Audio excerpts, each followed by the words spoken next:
Yo, c'est Migorine. Aujourd'hui on se retrouve pour une vidéo un peu particulière.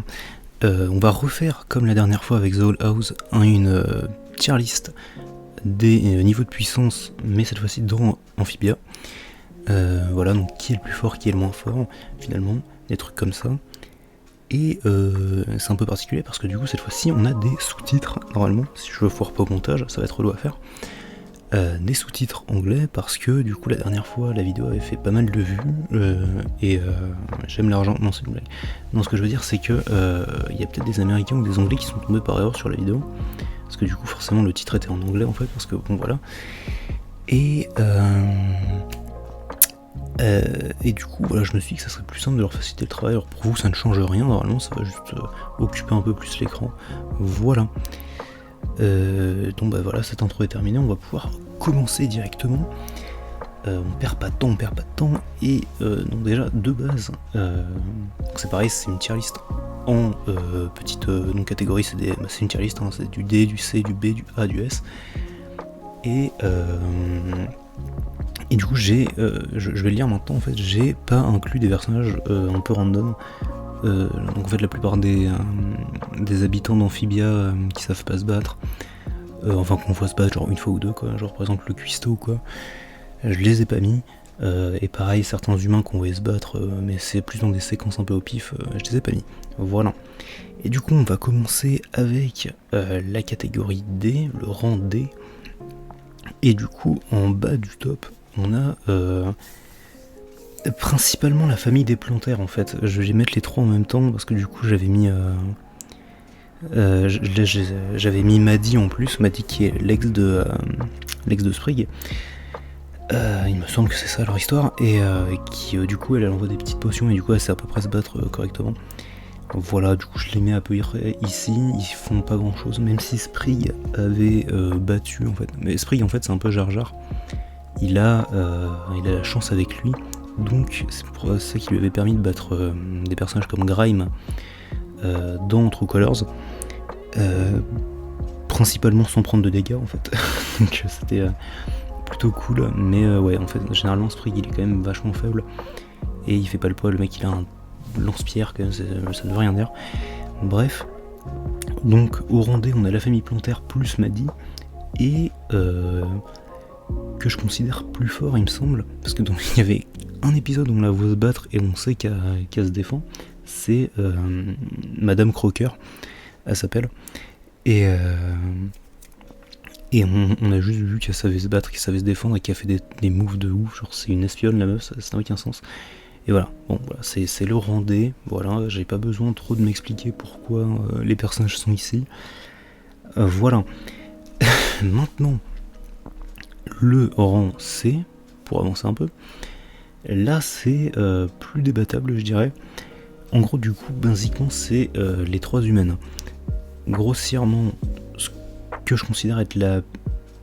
Non, je dirais pas la plus faible, mais ouais. C'est... On va dire que je les mets au même endroit, c'est Anne et Marcy qui du coup sont au même endroit. Ça fait beaucoup de même endroit, mais après ça va se préciser. Alors, je sais pas si j'ai vraiment besoin de m'expliquer, mais c'est-à-dire qu'en fait, genre Marcy, elle a beaucoup d'équipements, elle a beaucoup de connaissances en fait. Le problème, c'est que je pense que Anne est quand même légèrement plus forte, c'est que Marcy, elle a la malchance avec elle en fait, c'est con, mais voilà. C'est-à-dire que elle, il lui arrive que des emmerdes, il y a sa cape qui prend feu, vraiment elle glisse partout, elle fait n'importe quoi. Et puis elle se cogne dans des murs, enfin bref. Et je pense que c'est vraiment ça qui l'handicape un peu, mais voilà, on retrouvera Marcy plus haut dans le top. Voilà, c'est une sorte de petit spoiler, mais voilà, il faut quand même qu'on en parle. Ensuite, bah du coup, oui, Anne. Pourquoi ? Parce que du coup, bah, elle a beau avoir 13 ans, c'est-à-dire qu'elle sait quand même se défendre. On l'a vu se battre à l'épée plusieurs fois. Depuis True Colors, on sait qu'elle peut... et puis même avant, en fait, on sait qu'elle peut établir des stratégies, des plans un peu construits proprement. Donc voilà, c'est pour ça que je pense que Anne est légèrement meilleure que Marcy. Et du coup, après, en haut du rang, c'est pas spécialement pas énormément plus haut, on retrouve Sacha. Sacha qui du coup est comment dire en fait étrangement plus forte en fait que Anne, parce que du coup elle a fait des coups, des sales coups en fait. Par exemple dans leur combat contre, je sais pas si j'en avais parlé dans ma review, mais dans leur combat dans Réunion, l'épisode 20 de la saison 1, je sais pas si j'en avais parlé, mais en tout, ce qu'il faut savoir, c'est qu'en fait, si Sacha voulait buter Anne, elle l'aurait fait en fait, parce que elle avait plein d'occasions pour le faire, elle aurait très bien pu le faire. Mais voilà, donc c'est son amie, donc forcément. Mais voilà, ce que je veux dire, c'est qu'elle est meilleure en combat. Et le fait qu'elle ait perdu dans True Colors, c'est parce qu'elle essayait d'arrêter Anne plutôt que vraiment de la blesser ou autre, plutôt que de se battre contre elle directement en fait. Donc c'est voilà, c'est mon explication pétée. Il y avait le scénario avec Anne aussi, enfin bref. Je pense que Sacha est plus forte. Voilà. Ensuite, dans le rang B, on avance un peu. Donc là, je pense que c'est le rang le plus débattable réellement. Du coup, en haut du rang B, en bas du coup, pardon, du rang B, on retrouve Grime, du coup. Grime qui est du coup le général Crapaud finalement, qui est c'est con mais en fait à dire, mais il est vraiment fort en fait pour le coup. Il a il maîtrise, genre, tu sais qu'il sait se battre à l'épée, il a un marteau, et son espèce de marteau anti-gravitationnel qui est genre totalement pété là. Il avait mis un gros coup sur le sol, ça avait choqué tout le monde. Enfin choqué littéralement, ça avait mis un gros boom. Puis il avait mis un seul coup et puis bam, il y avait Andreas qui était à terre. C'était plutôt impressionnant, le fait qu'il puisse mettre Andreas à terre avec un seul coup de son marteau, même bien placé. Et voilà, et en général Grimm on rappelle que c'est un chef d'armée en fait à la base, donc de base le gars sait faire des stratégies, il sait se battre, il sait faire des plans sur la volée, je ne sais pas comment on dit. Voilà, donc c'est pour ça. Je l'ai mis là, et d'ailleurs j'ai mis le personnage d'au-dessus ça n'a aucun sens, bref. C'est pour ça que Grime, je pense qu'il est quand même vachement fort. Après le problème c'est c'est un personnage plutôt typé fun en fait, donc forcément le scénario lui laisse pas faire des trucs trop importants. C'était Grime. Voilà, ensuite du coup j'ai mis alors là c'est vraiment débattable en fait, je me dis en fait j'aurais pu les mettre au même endroit réellement. C'est Frobo du coup, qui est du coup un ancien robot de Andreas qui a été j'ai vraiment skippé l'épisode, du coup en fait je me souviens pas du tout de ce qui s'était passé. C'était un ancien robot de Andreas qui du coup n'est plus, et qui du coup est avec les héros quoi, les plantaires. Et donc du coup c'est un robot qui est de base qui est plus fort que la normale en fait, qui est plus fort que les autres robots, parce qu'il a le scénario avec lui déjà, mais bref. Et n'empêche qu'il s'est quand même fait bourriner avec une seule droite par Andreas. Donc de ça j'aurais peut-être dû le mettre avant en fait. Ah on s'en fout. Ouais, j'avoue. Et voilà, c'est Frobo, mais c'est juste qu'il a une très très grosse puissance de frappe de par le fait que c'est un robot en fait de base. C'est pour ça que je l'ai mis au-dessus de Grime à la base. Mais je me dis que bon, il y avait quand même peut-être moyen de... Après il est doté de conscience, donc quelque part ça lui donne un avantage sur les autres robots. Je vais le laisser là. Voilà, on peut mettre Grime devant, on peut le laisser comme ça. Ça va. Bref, et du coup ça, le personnage qui est pas débattable je pense dans ce tir là, c'est... Oh putain merde, j'ai pas pris son nom du coup. C'est le robot meurtrier, j'ai pas son nom, je mettrai à l'image. Donc le robot meurtrier de la saison 3 qui poursuit Anne depuis l'épisode 1 en fait, qui est complètement scandaleux. C'est-à-dire qu'en fait c'est un robot Predator, c'est-à-dire qu'en fait il envoie des missiles, des lasers, il peut devenir invisible, il a des scies circulaires, ça ne veut rien dire, vraiment c'est le robot meurtrier de base. Et c'est-à-dire qu'en fait, déjà de base il a une meilleure résistance que les autres robots, parce qu'il s'est quand même fait tabasser par Anne Calamité, enfin avec les pouvoirs de la boîte de la Calamité, mais je vais l'appeler Calamity Anne parce que sinon on va se... on va se perdre, ou alors si je l'appelle Anne Super Saiyan Blue, vous verrez quoi. Et, et il s'est quand même fait casser la gueule par Anne en SSJ Blue, alors que, et ça l'a pas tué, je veux dire, alors que la plupart des autres robots ça les aurait défoncés. C'est juste en termes de résistance, c'est plutôt impressionnant en fait, je trouve.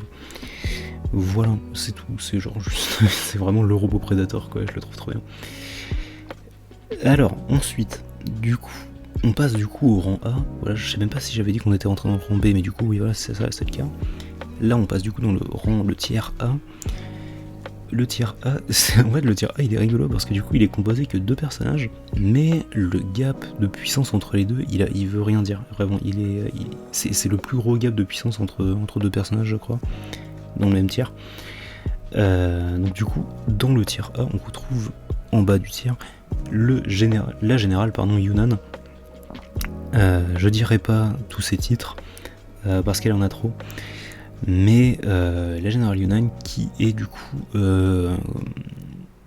il me semble que c'était un truc genre c'est l'habitante d'Amphibia la plus jeune à avoir rejoint à être nommée générale en fait de l'armée du roi Andreas, donc ça veut dire qu'il y a pèse en gros hein, voilà ce que je veux dire, c'est que de toute façon on l'a vu j'allais dire elle met en déroute Sacha et Grime, mais dans tous les cas ils sont pas spécialement super forts, mais quand même à ce moment-là, c'était des personnages très forts qu'on connaissait, et elle les déboîte facilement. Et même on a vu qu'elle est très agile, elle est très forte, avec cette espèce de petite lame de X23 là. On apprécie, et c'est juste généralement un bon personnage. Yunnan, je l'apprécie beaucoup, mais on sait du coup que c'est utilisé en fait la plupart des... Enfin, beaucoup d'armes en fait, c'est une générale, on me rappelle, voilà. Bref.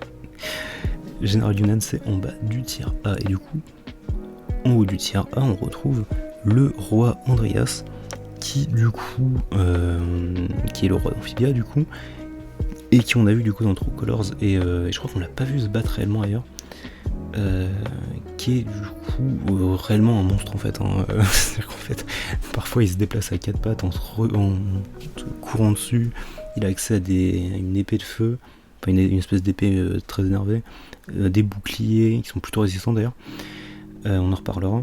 Il a accès à une armée de robots, mais on parle de ses capacités de base. Et juste en fait il est juste très grand de base et imposant, donc du coup ça en fait un adversaire très fort juste de base en fait, de par sa taille en fait, et il sait s'en servir, ce que je veux dire. Et du coup c'est un personnage qui est très très fort. Il y avait qu'à voir son combat contre Calamity Anne, qui même s'il s'est fait défoncer, il est quand même bien il s'en est quand même bien sorti. C'est ce que je veux dire, voilà. je m'en sors plus vraiment, cette vidéo, c'est scandaleux.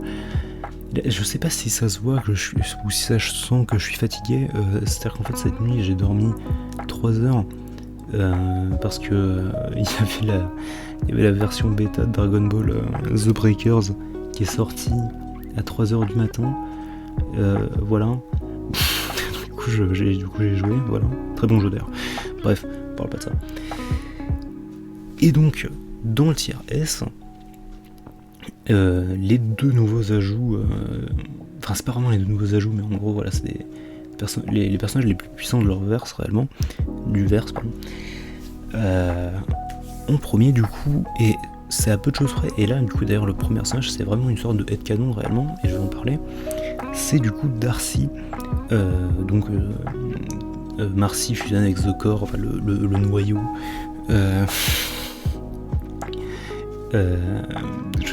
personne ne sait comment ça s'appelle réellement. Et pourquoi je pense que Darcy est surpuissante, c'est parce que du coup, j'en avais déjà parlé dans la dernière vidéo, dans ma review, c'est Marcy qui est déjà très maligne, et on en avait déjà parlé, qui est un personnage qui a accès à beaucoup de connaissances et de tactiques en fait, qui du coup se voit mettre un casque sur la tête qui lui donne accès en fait à tous les anciens esprits les plus brillants d'Amphibia, et un esprit démoniaque meurtrier qui veut contrôler des mondes, je sais pas pourquoi d'ailleurs, mais bref, et parce qu'Andreas il dit seulement que c'est juste les plus grands esprits du monde, bref. Et donc du coup, si elle a autant d'esprits et qui sont connectés à elle, en fait, je pense que ça lui donne accès à plein de trucs. Tout con, mais genre par exemple, des connaissances, j'en avais parlé, des connaissances sur le combat, des connaissances sur la guerre, toutes les stratégies comme ça à savoir, des trucs importants qui peuvent servir en combat et qui sont importants à savoir en combat, des stratégies d'intimidation, de bluff, je sais pas vraiment, l'art de la guerre quoi. Et je pense qu'en fait du coup elle a récupéré tout plein de connaissances comme ça. Peut-être aussi des connaissances sur la boîte de la calamité, ce qui pourrait lui donner accès au pouvoir de la boîte de la calamité, pour une possible fin totalement incroyablement climatique à la fin de la saison 3, enfin bref on verra bien. Ce que je veux dire c'est que voilà, c'est pour ça que je pense que Darcy est surpuissante réellement, et surtout on la voit en fait complètement maîtriser en fait Andreas, mais genre juste avec des mots en fait, on le trash talk un peu. Alors est-ce que c'est par rapport juste à sa position ou par rapport à sa force, c'est pas encore vraiment dit, mais on verra bien. Voilà, et donc du coup, je pense que là ça surprendra absolument personne, on est venu là pour... ce top était vraiment fait pour ça en fait. Grossièrement, le personnage le plus fort du verse pour l'instant c'est Anne, post-saison 2A, non pardon, post-saison 2 en fait juste. Donc là du coup, là, normalement à l'écran j'ai peut-être mis un truc de la saison 3, mais grossièrement c'est ça. C'est Anne à partir de la saison 3, c'est la plus forte.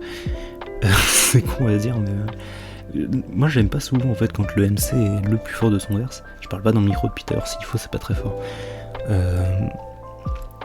J'aime pas souvent quand les MC c'est les plus forts de leur verse, mais quand c'est bien écrit comme ça, et que les pouvoirs de la boîte de la calamité, elle ne peut pas les utiliser tout le temps, ce que j'ai compris, mais quand même ça...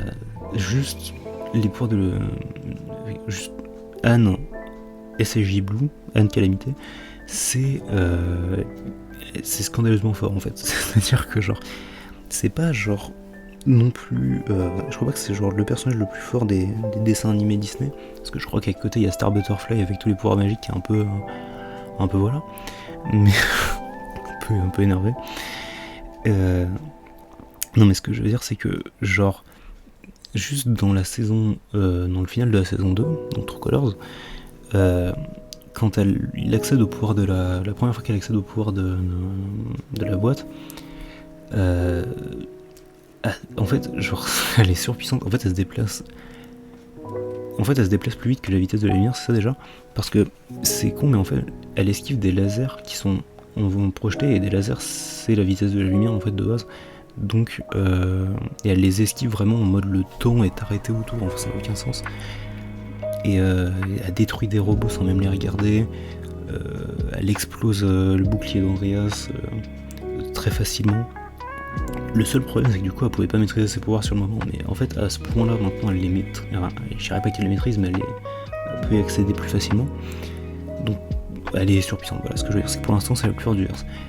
J'ai une espèce de petite théorie pétée du fait que si Sacha arrive à un moment à activer et à accéder en fait au pouvoir de la boîte, elle sera du coup à ce moment-là plus forte, parce que ça serait Anne avec... J'ai une théorie pétée en fait, je pense que je vais peut-être faire une vidéo à côté en fait sur les pouvoirs de la boîte, mais c'est que je vais faire un espèce de petit brief à côté. C'est que je pense qu'en fait il y a 3 couleurs sur la boîte. C'est genre bleu, vert et donc rose, rouge. Et en fait dans une triade comme ça, dans un triangle, c'est que généralement t'as un truc qui est catégorisé comme bon, un truc qui est catégorisé comme mauvais, un truc qui est catégorisé comme neutre. Je sais pas si ça fait sens ce que je dis. Par exemple, si on prend l'exemple du loup-garou avec les pouvoirs de la sorcière, vous voyez ce que je veux dire.